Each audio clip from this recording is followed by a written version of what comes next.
সন্তান হয় না, আল্লাহ বাগানে ফুল দেয় না, বাগানে ফল দেয় না। ইস্তেগফার করো, আল্লাহ বৃষ্টি দিবেন, বাগানে ফল দিবেন, খেতে ফসল দিবেন। আল্লাহ যার ঘরে সন্তান দেয় না, আল্লাহর দরবারে ফরিয়াদ করো, ইস্তেগফার করো, আল্লাহ সন্তান দেবেন। কতক্ষণ ঠিক কিনা? সন্তান তোমার গুম হয়ে গেছে, আল্লাহ তাআলা গুম থেকে মুক্তি দেবেন। তোমার ছেলে অপহরণ হয়ে গেছে, ইস্তেগফার করো, আল্লাহ তোমার সন্তানকে অপহরণ থেকে মায়ের সন্তান মায়ের কোলে আল্লাহ ফিরিয়ে দিবেন। কতক্ষণ ঠিক কিনা? এই জন্য আমাদের ইস্তেগফারের সময় এসেছে। মুহতারাম হাজিরিন, ইস্তেগফার ছাড়া, আল্লাহর দরবারে চোখের পানি ছেড়ে কান্নাকাটি করা ছাড়া এই আযাব থেকে রক্ষা পাওয়ার বিকল্প কোনো ব্যবস্থা নাই। কতক্ষণ ঠিক কিনা? 2% আলেম ওলামা তালিবুল ইলম কানবে, আর 98% পাপী বান্দা ধেদারসে পাপ করেই যাবে, আর ওরা পাপের আড্ডাখানা চালিয়ে যাবে। এটি আল্লাহ তাআলার সাথে মস্কারা ছাড়া কিছু নয়। আল্লাহর গজবের উপরে আরো আগুন ধরে যাবে। আল্লাহর গজবের মধ্যে আরো পানি ডালা নয়, এটার মধ্যে আরো অ্যাসিড ডালা হবে। কতক্ষণ ঠিক না বেটি? এই আগুন আরো দাউ দাউ করে জ্বলবে। এই ক্রোধের আগুনকে, আল্লাহর আযাবের আগুনকে নেভানোর জন্য চোখের পানি আর নাকের পানি এক বানানো ছাড়া কোনো ব্যবস্থা নাই। কতক্ষণ ঠিক না? এমন কান্না কানতে হবে যাতে করে চোখের পানি নাকের পানি একাকার হয়ে যায়। নেগেটিভ পজিটিভ ছাড়া যেরকম লাইট জ্বলে না, চোখের পানি আর নাকের পানি একাকার না হইলে তওবা কবুল হয় না। কতক্ষণ ঠিক না বেটি? এই জন্য এখনো বান্দা, এখনো সময় আছে, ফিরে আসো, উলামায়ে কেরামের দিকে ফিরে আসো। নাস্তিকতা ছেড়ে দাও, উলামায়ে আস্তিকতার দিকে ফিরে আসো। শিরিক ছেড়ে দাও, তাওহীদের পথে ছিড়ে আসো। বিদআত ছেড়ে দাও, সুন্নাহর দিকে ফিরে আসো। মন গড়া শয়তানের গোলামি ছেড়ে দাও, নফস শয়তানের গোলামি ছেড়ে দিয়ে আল্লাহ এবং তার রাসূলের আনুগত্যের দিকে ফিরে আসো। কতক্ষণ ঠিক কিনা মেডি? এই জন্য মুহতারাম হাজিরিন, আল্লাহর ক্রোধের আগুন নেভানোর জন্য আমাদের ইস্তেগফার করা ছাড়া বিকল্প কোনো ব্যবস্থা নাই। হযরতে সালেম, হযরতে আউফ ইবনে মালিক রাদিয়াল্লাহু তাআলা আনহু যখন মুসলমান হলেন, মদিনার সিংহপুরুষ মুসলমান হওয়ার পরে মদিনার বেঈমানেরা হযরত আউফের ছেলে সালেমকে অপহরণ করে নিয়ে গেল, আর বলল, আউফ তুই মুসলমান হয়ে গেলি, আমাদেরকে জানাইলি না, তোর ছেলেকে গুম করে ফেললাম। হযরতে আউফ রাদিয়াল্লাহু তাআলা আনহু আল্লাহর হাবিব সাল্লাল্লাহু আলাইহি ওয়াসাল্লামের দরবারে যা ফরিয়াদ করলেন, ইয়া রাসূলুল্লাহ, ইয়া হাবিবাল্লাহ, আমি মুসলমান হইলাম কেন? এই জন্য আমার জাতি আমার ছেলে সালেমকে অপহরণ করে ফেলেছে, একে উদ্ধার করার ব্যবস্থা কি? আল্লাহর হাবিব বলেন, ইস্তেগফার বাড়িয়ে দাও, আল্লাহর কাছে তওবা করো, ইস্তেগফার বাড়িয়ে দাও, তোমার সালেম মায়ের সন্তানকে আল্লাহ মায়ের কোলে ফিরিয়ে দিবে। জোরে সুবহানাল্লাহ। হযরত আউফ ইবনে মালিক রাদিয়াল্লাহু তাআলা আনহু রোজা রাখলেন, 3 দিন পর্যন্ত রোজা রাখলেন। তারা স্বামী স্ত্রী দুজন রোজা রাখলেন। ইফতারের পরে আল্লাহ নবীর দরবারে আসলেন, সালেম তো আসে নাই, সালেম তো আসে নাই।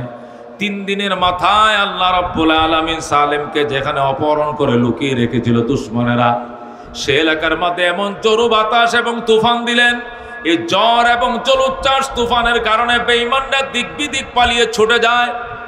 আর সালেম সেখান থেকে মুক্তি পেয়ে আল্লাহু আকবার তার বাবার ঘরের সামনে এসে যখন হযরত সালেম আউফের বাড়ির দিকে রওনা করলেন, রাস্তার মধ্যে দেখলেন শত উট একসাথে দাঁড়িয়ে রয়েছে।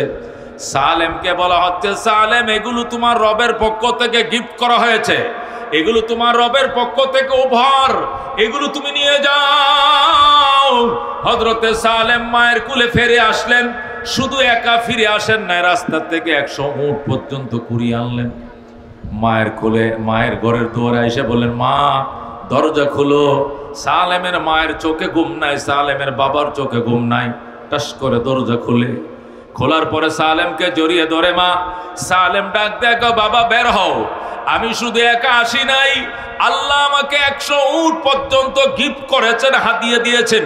আল্লাহু আকবার, আল্লাহু আকবার। হযরত আউফ ডাক দিয়ে কয়, সালেম তোমার জন্য 3 দিন পর্যন্ত রোজা রাখছি, 3 দিন পর্যন্ত চোখের পানি অনবরত পোহাইতেছি, চোখের পানি ছাড়তেছি, শুধু সালেমের জন্য, উটের জন্য নয়, টাকার জন্য নয়। তুমি ফেরত আসছো, তোমারে পেয়ে আমরা খুশি, কিন্তু কার উটগুলো তুমি ধরে নিয়ে এসছো, এগুলো আল্লাহ কেন, এগুলো আমাদের ঘরে ঢুকবে না। সালেম ডাক দেখো, বাবা আমি কারো উট চুরি করে ডাকাতি করে চিন্তাই করে আনি নাই, এটি আমার রবের পক্ষ থেকে আমাকে উপহার দেওয়া হয়েছে। সুবহানাল্লাহ। হযরত আউফ বললেন, তুমি বললে হবে না, এই বিষয়টা সুরাহা করতে হবে, নবীর দরবারে যায়, চলো নবীজির দরবারে। হযরত সালেম বলেন, বাবাকে নিয়ে নবীর দরবারে গেলাম। বাবা আউফ ইবনে মালিক আল্লাহর হাবিবের দরবারে যেয়ে বলে, ও আল্লাহর হাবিব, আমার সালেম আসছে। আমার সালেম 100 উটও সাথে করে নিয়ে আসছে। আমি সালেমের আনা উটগুলো গ্রহণ করি নাই। আপনার কাছে ফতোয়া জিজ্ঞাসা করার আগে আমি এগুলো গ্রহণ করব না।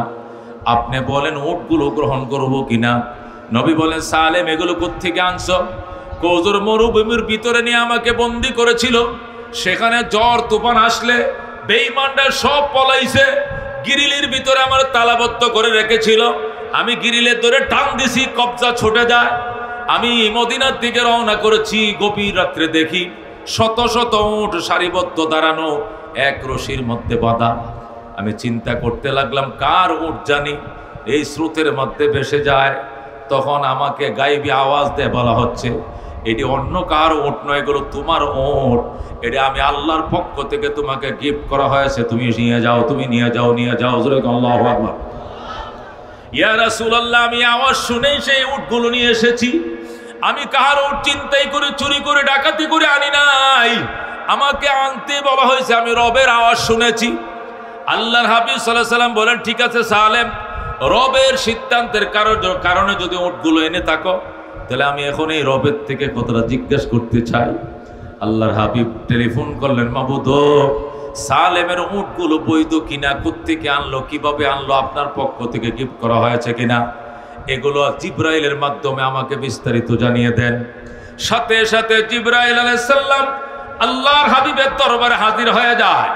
জিবরাইল এসে কয়, ইয়া রাসূলুল্লাহ, হাবিবাল্লাহ, সালেম আমি আল্লাহর প্রতি তাকওয়া অর্জন করার কারণে, আল্লাহর ভয় তার অন্তরে থাকার কারণে এবং আপনার জন্য ইস্তেগফার বেশি করার কারণে সালেমকে আল্লাহ মায়ের সন্তান মায়ের কোলে ফিরিয়ে দিয়েছে।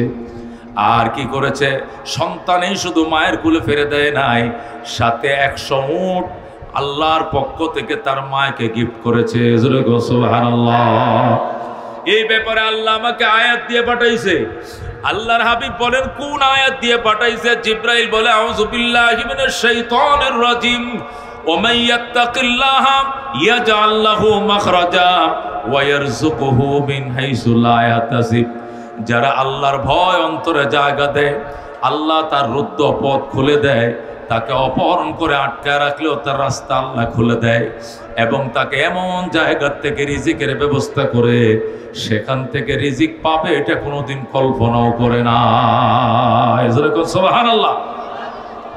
আল্লাহ রাব্বুল আলামিন এই আয়াত নাযিল করে যখন তার বন্ধুকে সান্ত্বনা দিলেন, বন্ধু, এটা সালেমের তাকওয়ার কারণে, সালেমের বাবা মার তাকওয়ার কারণে, ইস্তেগফারের কারণে আমি সালেমকে গিফট করেছি। সালেম চুরি করে আনে না উটগুলো, আমি তাকে হাতিয়ে দিয়েছি। তখন আল্লাহর নবী ডাক দেখো, সালেম, তোর বাবা যদি উটগুলো গ্রহণ না করে, তাহলে অর্ধেকটা উট আমারে দিয়ে দে, আর অর্ধেকগুলো উট তুই নিয়ে যা, তোর বাবারে দেওয়ার দরকার নাই, আমি নবীকে দিয়ে দে, আমি নবী নিয়ে নিলাম। আল্লাহু আকবার।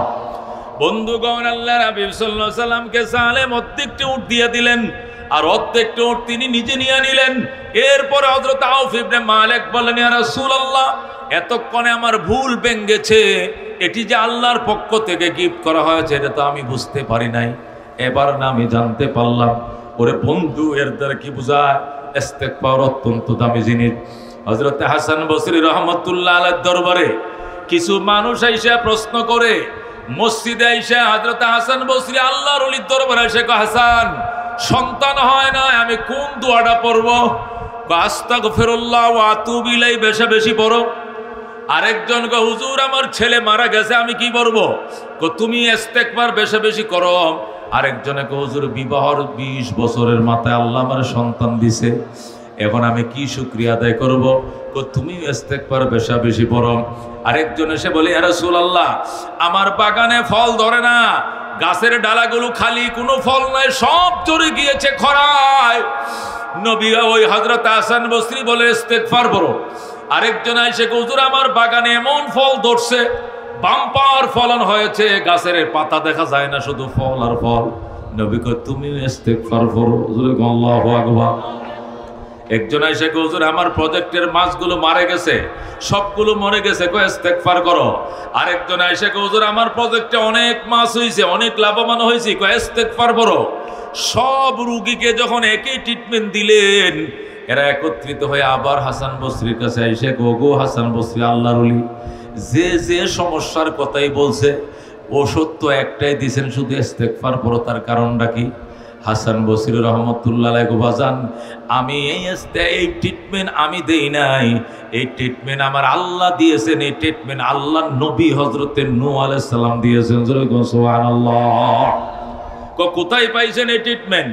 তখন হযরত হাসান বসরি বলেন, قال الله تبارك وتعالى فقلت استغفروا ربكم انه كان غفارا يرسل السماء عليكم مدرارا ويمددكم باموال وبنين ويجعل لكم جنات ويجعل لكم انهارا। আল্লাহ বলেন, হযরত নূহ আলাইহিস সালাম বলছেন, ইস্তাগফিরু রাব্বাকুম, তোমাদের রবের কাছে ইস্তেগফার মারা, আস্তাগফিরুল্লাহ ওয়া আতুবু ইলাইহি, বেশি বেশি বলতে থাকো। কেন? যদি ইস্তেগফার বেশি বেশি পড়ো, ইউরসিলিস সামা আলাইকুম মিদরারা, আল্লাহ পাঠিয়ে দিবেন আকাশে অনর্গল তোমাদের উপর বৃষ্টি বর্ষণ করার জন্য। ওয়ায়ুমদিদকুম বিআমওয়ালি ওয়া বানিন, আল্লাহ তোমাদেরকে সম্পদ দিয়ে ভরে দিবেন, সন্তান দিয়ে ভরে দিবেন। ওয়ায়াজআল লাকুম জান্নাত, আল্লাহ উদ্যানের মধ্যে ফল ফসল দিয়ে ভরে দিবেন। ওয়ায়াজআল লাকুম আনহারা, শুকনা নদীতে জোয়ার দিবেন, শুকনা ফুসকুনিতে পানি দিয়ে ভরে দিবেন। বৃষ্টি হয় না দেশে, বৃষ্টি দিয়ে জাতিকে ভিজিয়ে দেবেন। যেরকম আল্লাহু আকবার।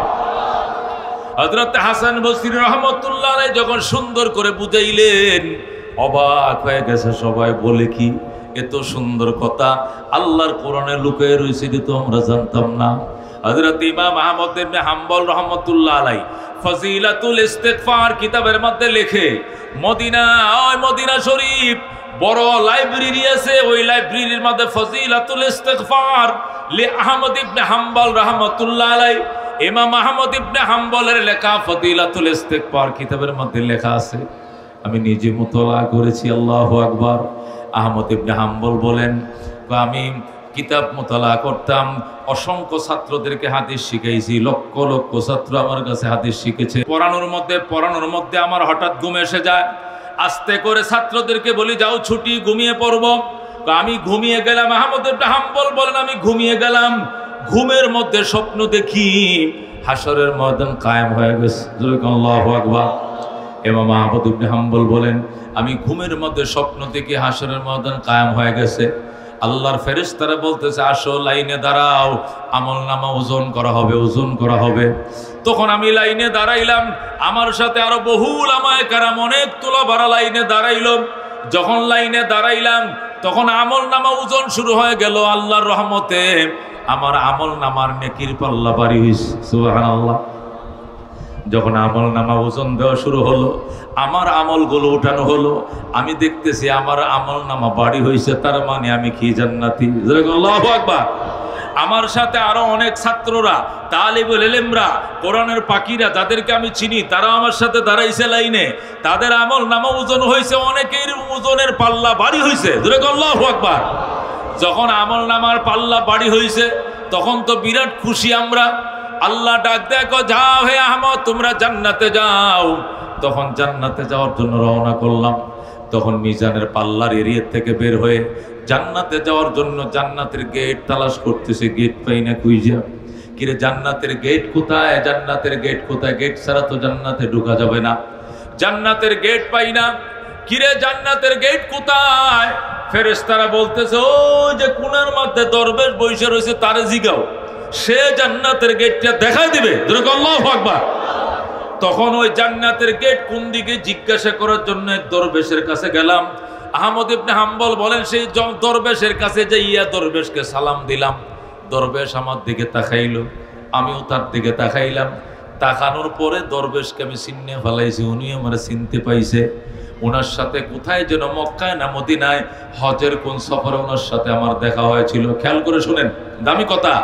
আহমদ ইবনে হাম্বল বলেন, ওই লোকটা আমার দিকে তাকাইলো, আমিও তার দিকে তাকাইলাম।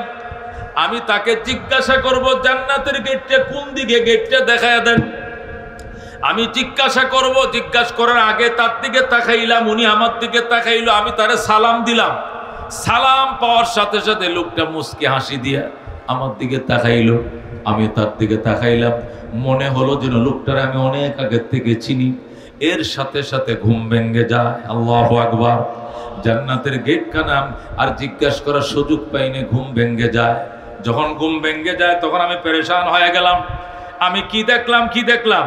আমি দেখলাম জান্নাত হাসর কায়েম হয়ে গেছে, হিসাব নিকাশ শুরু হয়ে গেছে, আমার হিসাব হয়ে গেছে, আমার মিজানের পাল্লা, নেকির পাল্লা বাড়িও হয়েছে, ডান হাতে আমি আমল নামও পাইছি। এখন জান্নাতে যাইব, গেটটা চিনি না, গেট জিজ্ঞাসা করব কোন দিকে। যে লোকটার কাছে গেলাম তার কিনারে গেছি, দাঁড়াইছি, সালামও দিছি, কিন্তু জিজ্ঞাসা করার আগে ঘুম ভেঙে যায়। কি সর্বনাশটা করলাম, গেটটা তো আর পাইলাম না, দেখতে পাইলাম না। আহমদ ইবনে হাম্বল বলেন তখন ওই লোকটার চেহারা আমার চোখের মধ্যে তখনও ভাসতেছে। আল্লাহু আকবার। যে লোকটাকে স্বপ্ন দেখেছিলাম, সালাম দিয়েছিলাম, ওই লোকটার ছায়াটা, কায়াটা, তার মায়াটা, তার চেহারা, স্মৃতিটা আমার চোখে ভাসতেছে। আমি খুব খেয়াল করলাম কই যেন দেখছিলাম, ওই লোকটাকে খুঁজে বের করতে হবে।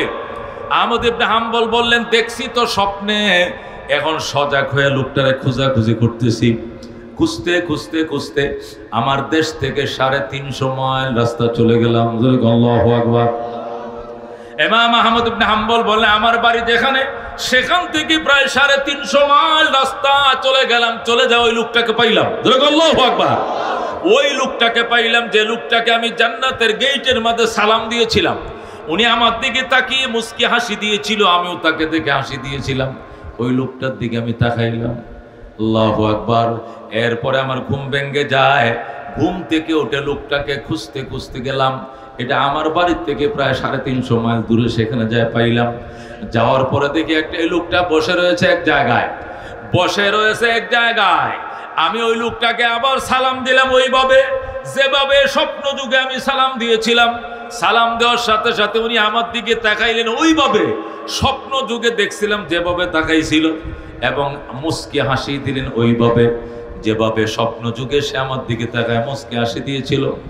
এরপরে আমি তারা জিজ্ঞাসা করলাম, ভাই আপনি বলেন তো কি আমল করেন জীবনে? আমি জান্নাত পাইছি, জান্নাতের আমল নামাও পাইছি, নেকির পাল্লা বাড়ি হয়েছে, কিন্তু গেট খুঁজে পাই না। খোঁজার জন্য আপনাকে জিজ্ঞাসা করতে বলা হয়েছে। নিশ্চয়ই আপনি বিখ্যাত বুজুর্গ, আল্লাহর ওলি, নিশ্চয়ই বড় মাপের কোন আলেম হবেন, বুজুর্গ হবেন, আবদাল হবেন, কুতুব হবেন, ওলি হবেন। সুতরাং আপনার পরিচয় খানা দেন, আপনি কি করেন, আপনি কত বড় আলেম, কত বড় মুফতি, মুহাদ্দিস। লোকটা ডাক দেখো, বাবা আমি মুফতিও না, মুহাদ্দিস না, বড় কোন আলেম নই, আমি একজন রুটির কারিগর। আল্লাহু আকবার। আমি চাপাতি বানাই, আমি তন্দুর রুটির মেকার। আমি গরম চুলার পাশে দাঁড়ায় রুটি বানাই। আমি একজন তন্দুর রুটির কারিগর। আমি তন্দুল বানাই, আমি চাপাতি বানাই। সারাক্ষণ আমি গরম চুলার পাশে দাঁড়ায় থাকি। গরম চুলার পাশে দাঁড়িয়ে আমি চুলার মধ্যে রুটি সেকি। তাহলে তুমি রুটিওয়ালা, এত বড় বুজুর্গ হইলা, আমল কি করো তুমি? নামাজ তো আল্লাহর হুকুম, কোনোদিন কাজা করি নাই। রুটি খোলা দেই, রুটি বানাই, রুটি বেলি, রুটি তাপ দেই, রুটি আমি সেকি। যতক্ষণ আমি রুটি বানানোর কাজ করি ততক্ষণ শুধু বলতে থাকি আস্তাগফিরুল্লাহ ওয়া আতুবু ইলাইহি, আস্তাগফিরুল্লাহ ওয়া আতুবু ইলাইহি, আস্তাগফিরুল্লাহ রাব্বি মিন কুল্লি যামবি ওয়া আতুবু ইলাইহি, আস্তাগফিরুল্লাহ আল্লাযী লা ইলাহা ইল্লা হুয়াল হাইয়ুল কাইয়্যুম ওয়া আতুবু ইলাইহি।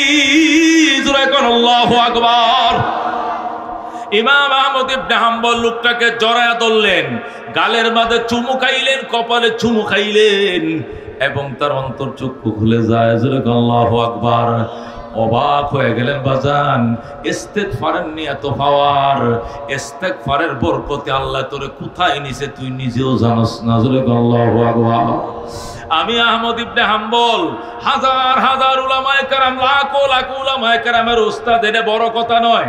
আমার সাথে আরো বহু বড় বড় বুজুর্গানে দিন যারা জান্নাতের আমল নামা ডাইন পাতে পাইছে, এদেরকেও দেখছি।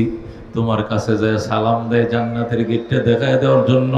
নিশ্চয় তুমি বড় মাপের বুজুর্গ কুতুব এবং আবদাল। বলো রে বাবা, জীবনে কোন আমল করো তুমি? আমি রুটি বানাই, আমি মেখা রুটির কারিগর, রুটি বানাই, তবে জবানটা আমি বন্ধ রাখি না, শুধু আস্তাগফিরুল্লাহ ওয়া আতুবু ইলাইহি। আমার কাজ চলতে থাকে, আমার তাসবিহও চলতে থাকে, ইস্তিগফারও চলতে থাকে। জোরে কোন সুবহানাল্লাহ। বন্ধুগণ, ক্বালা রাসূলুল্লাহ সাল্লাল্লাহু আলাইহি ওয়াসাল্লাম মান লাযিমাল ইস্তিগফার। আল্লাহর হাবিব মুসলিম শরীফের হাদিস রাহমাতুল লিল আলামিন ইরশাদ করেন, মান লাযিমাল ইস্তিগফার, যে ব্যক্তি ইস্তিগফারকে আঁকড়ে ধরবে, জাআলাল্লাহু মিন কুল্লি যিকিন মাখরাজা, আল্লাহ তার সমস্ত সংকীর্ণ পথ তার জন্য উন্মুক্ত করে দিবেন, খুলে দিবেন। জোরে আল্লাহু আকবার। অভাব তার জন্য দূর করে দিবেন। ওয়ামিন কুল্লি হাম্মিন ফারাজা, এবং সকল দুশ্চিন্তা থেকে আল্লাহ তারে মুক্ত করে দিবেন। ওয়াইয়ারযুকুহু মিন হাইসু লা ইয়াহতাসিব, এবং এমন জায়গা থেকে আল্লাহ তার জন্য রিজিকের ধার খুলে দিবেন, সেখান থেকে রিজিক পাবে। এই কথা কল্পনাও সেই বান্দা কোনোদিন করবে না। জোরে কোন সুবহানাল্লাহ। এরকম প্রচন্ড তাপ চলতেছিল মিশরে। ও মুসলমান, বিরাট তাপ চলতেছে মিশরে। মিশরের নীল নদ শুকিয়ে গেছে, নদীতে পানি নাই, নালায় পানি নাই, ডুবায় পানি নাই, কুয়াগুলো শুকিয়ে গিয়েছে, গাছের ফলগুলো মারা যাচ্ছে, ক্ষেতের ফসলগুলো মারা যাচ্ছে। আল্লাহু আকবার। জোয়ার ভাটা নাই নীল দরিয়ায়। মিশরের মানুষ দলে দলে মুসা নবীর কাছে হাজির। ওগো আল্লাহর পয়গম্বর, মানুষ মারা যায়, পশু পাখি মারা যায়, বৃষ্টি নাই, বাদল নাই, দোয়া করেন। আপনি কলিমুল্লাহ, আপনি আল্লাহর সাথে ডাইরেক্ট কথা বলেন, আপনি মুনাজাত করলে বৃষ্টি হয়ে যাবে, 1 সেকেন্ড দেরি হবে না। জোরে বলেন আল্লাহু আকবার। মুসা আলাইহিস সালাম বলেন, তোমরা বেশি বেশি দোয়া করতে থাকো। বনি ইসরায়েল কত কিসিমের মোনাজাত করলো, কত কিসিমের ইস্তেসকার নামাজ পড়লো, বৃষ্টি হয় না। সর্বশেষ সবাই মুসা নবীকে বাধ্য করলো, আপনি সিজদা না পড়লে বৃষ্টি হবে না, আপনি কান্নাকাটি শুরু করেন।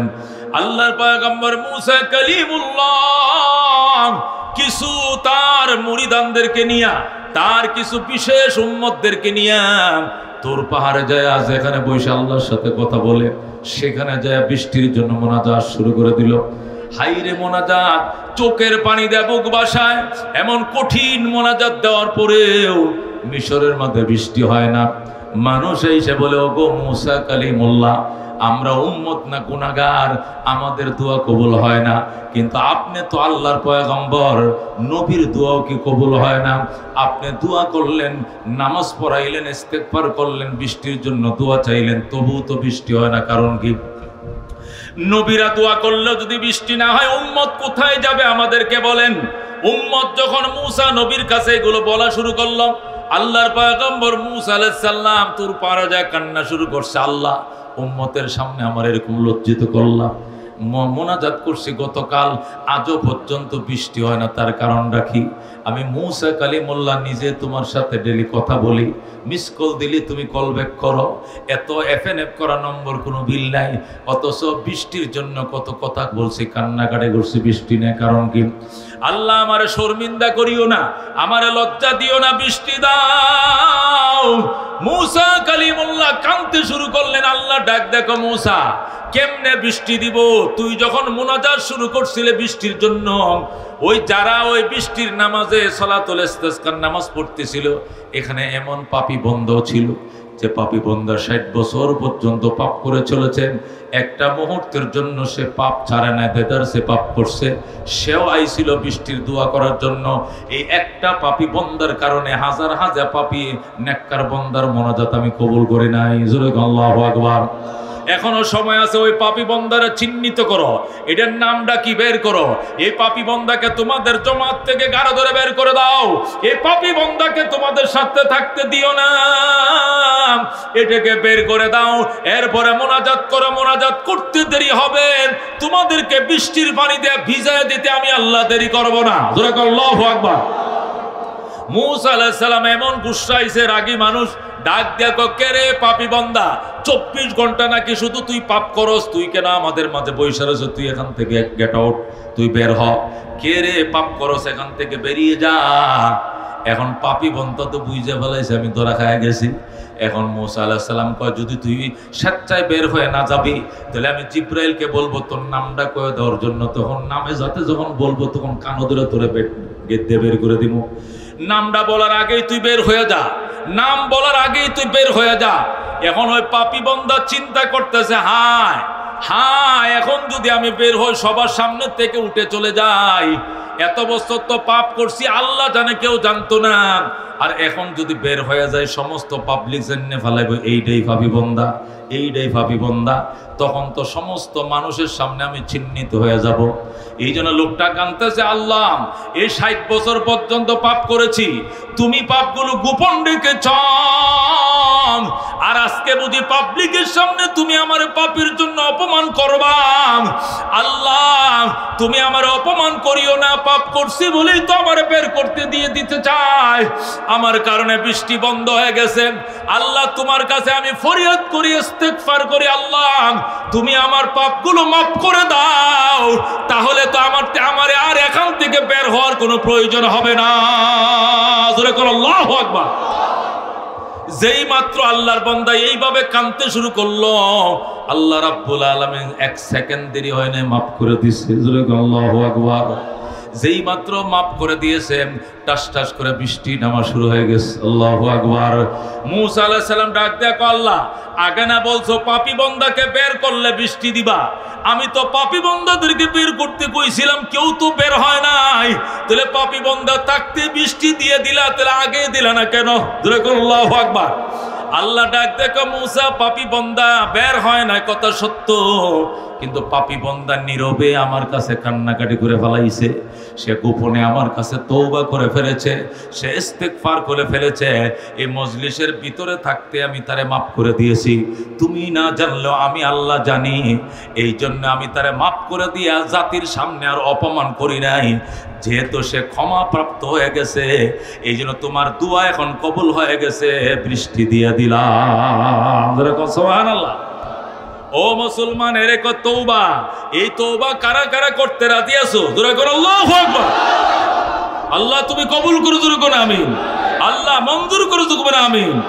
এই তওবা যদি কবুল না করাও, আল্লাহ রাব্বুল আলামিনের বন্ধু বলেছেন, আত-তাইবু মিনাজ যামবে কামান লা যামবা লাহু, যে ব্যক্তি গুনাহ থেকে খাস দিলে তওবা করে, আল্লাহ তাকে এমন নিষ্পাপ বানায় যেন সে জীবনে পাপই করে নাই। আল্লাহু আকবার। একটা মানুষ জীবনে যদি পাপ না করে, সে যেরকম নিষ্পাপ, তওবা করার পরে যদি কোনো আল্লাহর বান্দা তওবা আল্লাহ কবুল করে, তাহলে সেও হয় এমন নিষ্পাপ। আল্লাহু আকবার। এই জন্য মুসলমান ইস্তেগফারের দ্বারা শুধু গুনাহ মাফ হয় তাই নয়, ইস্তেগফারের দ্বারা গুনাহ মাফ হয়, ইস্তেগফারের দ্বারা আল্লাহ বৃষ্টি দেয়, ইস্তেগফারের দ্বারা সন্তান না হলে আল্লাহ সন্তান দেয়, ইস্তেগফারের দ্বারা আল্লাহ বাগানে ফল দেয়, ইস্তেগফারের দ্বারা বাগানে ফুল দেয়, ইস্তেগফারের দ্বারা খেতে ফসল দেয়, ইস্তেগফারের দ্বারা নদীতে জোয়ার দেয়, বাটা দেয়, ইস্তেগফারের দ্বারা শুকনো জমিনে আল্লাহ বৃষ্টির পানি দিয়ে ভরে দেয়। যেরকম সুবহানাল্লাহ। বন্ধুগণ, রাহমাতুল লিল আলামিন সাল্লাল্লাহু আলাইহি ওয়াসাল্লামের উম্মত, এই জন্য ইস্তেগফার বাড়াও, আল্লাহর বান্দা ইস্তেগফার বাড়াও। আর এই ইস্তেগফারের জন্য ইলম ছাড়া কোনো ব্যবস্থা নাই, কোনো ইলম ছাড়া কোনো ব্যবস্থা নাই। আজকে আমরা জাহেল, আজকে মূর্খ, ইংরেজি শিখছি, ইটালিয়ার ভাষা শিখছি, সাউথ কোরিয়ার ভাষা শিখছি, দক্ষিণ কোরিয়ার ভাষা শিখছি, কিন্তু কপাল পোড়া কোরআন শরীফের ভাষাটা শিখি নাই। কথা কোন ঠিক নাই? আল্লাহ নবী বলেন, ইন্নাল্লাযী লাইসা ফি জাওফিহি শাইউম মিনাল কোরআন কাল বাইতিল খারিব, যে ব্যক্তির ভিতরে কোরআন নাই সে বিরান ভূমি, বিরান ঘরের মতো। ঘর বানাইলে যদি বসবাসকারী না থাকে, সামসিকা, তেলাপোকা, ইঁদুর, বাঁদর, মাকড়, শুয়োর, বানর, আল্লাহু আকবার, জিন পরীরা, ভূত ফেরতরা যেরকম বাসা বাঁধে, ইমানদারের কলিজার ভিতরে যদি কোরআন না থাকে, তখন বেঈমানি, মুনাফিকি, পাপ তার কলিজার মধ্যে বাসা বাঁধে। কথা কোন ঠিক কিনা? এই জন্য এলেম দিয়া সিনাকে নূর বানাও, এলেম দিয়া সিনাকে মুনাফফর বানাও, এই এলেম দিয়া সিনাকে আলোকিত করো। এই এলেম ছাড়া কোনো বিকল্প নাই। ঢাকা বিশ্ববিদ্যালয় লেকচারার, তুমি জগন্নাথ বিশ্ববিদ্যালয় লেকচারার, তুমি ইংলিশে অনর্গল, তুমি সমাজ বিজ্ঞান, বিভিন্ন সাবজেক্টের উপরে তুমি ডক্টরেট করেছো, মৌতের বিছানায় মালাকুল মৌত আজরাইল যখন আসবে তখন উড়াল দিয়ে সমস্ত বিদ্যাগুলো চলে যাবে। আলিফ বা তা যদি শিখে থাকো এইটুকুই সিনার মধ্যে থাকবে, একটা ABCD পর্যন্ত অন্তরের ভিতরে থাকবে না, সব চলে যাবে। একটা খাট্টা মূর্খ হয়ে কবরে যাওয়া লাগবে। কবরে প্রশ্ন করবে মার রাব্বুকা, তোমার রবের নাম বলো। বন্দায় বলবে লা আদরি, আল্লাহ রব আমি চিনি না, রব কারে কয় জানি না, আমি প্রশ্ন বুঝি না, উত্তর বুঝি না। ওমা দীনুকা, তোমার ধর্মের কি নাম বলো, কিছুই বলতে পারবে না। ওমান নবিয়ুকা, তোমার নবীর নাম কি বলো, বলতে পারবে না। লা আদরি বলে বন্দা কাতরাবে। অথচ এলেম যদি তুমি শিখো, এলেম তোমার সাথে কবরেও থাকবে, মিজানেও থাকবে, ফুলসিরাতেও থাকবে, জান্নাতে ঢোকার পরও এলেম তোমার সাথে থাকবে। সুবহানাল্লাহ। জান্নাতে যাওয়ার পর জান্নাতের গেটের মধ্যে আল্লাহর ফেরেশতারা বলেন ইকরা ওয়ারাত্তিল, ইকরা ওয়ারতাকি ওয়ারাত্তিল কামা কুনতা তুরাত্তিলু ফিদ দুনিয়া। পড়ো কোরআন পড়ো, জান্নাতের তলায় চড়ো, কোরআন পড়ো, জান্নাতের তলায় চড়ো, সুন্দর করে পড়ো যেভাবে দুনিয়াতে তুমি পড়তাম। ফাইন্না মানজিলাকা ইনদা আখিরি আয়াতিন তাকরাউহা, তোমার শেষ ঠিকানা হবে এখানে, যেখানে আয়াতের সংখ্যা শেষ হবে। যেখানে আয়াত যদি হয় 6666 কানা, তাহলে জান্নাতের তলা হবে 6666 তলা। জোরে বলো আল্লাহু আকবার।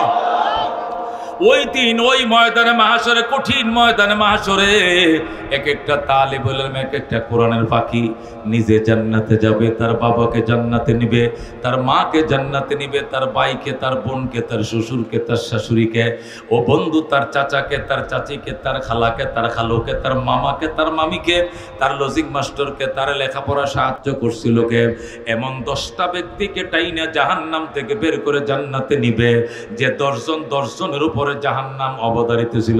আল্লাহু আকবার।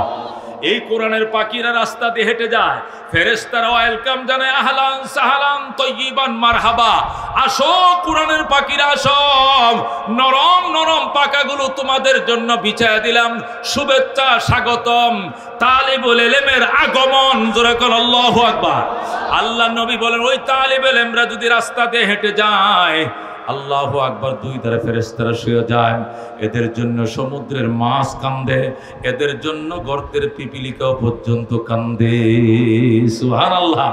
গর্তের পিপিলিকা পর্যন্ত কোরআনের পাখিদের জন্য কান্দে, সমুদ্রের মাছ পর্যন্ত কোরআনের পাখিদের জন্য কান্দে। আল্লাহু আকবার।